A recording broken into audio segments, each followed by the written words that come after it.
I'm thinking of having a Chicago Tea Party in July. All you capitalists that want to show up to Lake Michigan, I'm going to start organizing.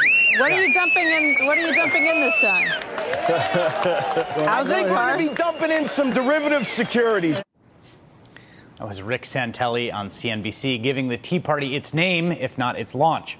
A few weeks after Mr. Santelli ranted indignantly about the Obama administration's meager, tentative proposal to help a relatively small number of homeowners caught in the jaws of the financial crisis, the losers, as Santelli referred to them, a few weeks after he delivered that rant, this new thing called the Tea Party suddenly owned Tax Day.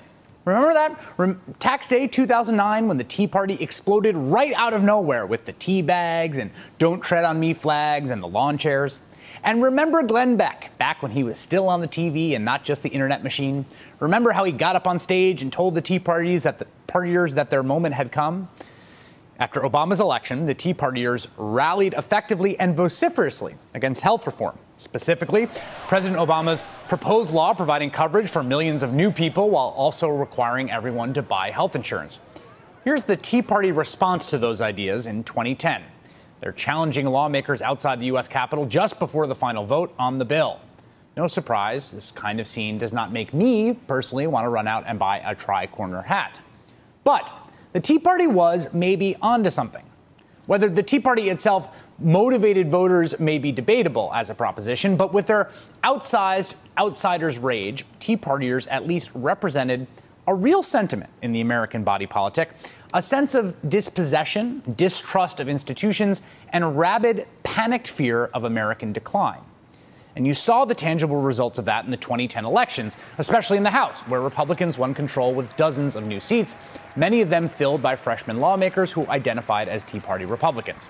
After the 2010 elections, Republicans also controlled most state legislatures, and they held the majority of governorships. Tea Party-backed Republicans in Florida and Ohio and Pennsylvania and Wisconsin and South Carolina and on and on and on. The Tea Party was powerful. The Tea Party was unstoppable. And just a little while later, on Tax Day Eve, people are wondering what the heck happened to them. AP asking, quote, 3 years later, what's become of the Tea Party? I love this scene from a Tea Party meeting in San Antonio. The group leader asked the assembled members, are we dead?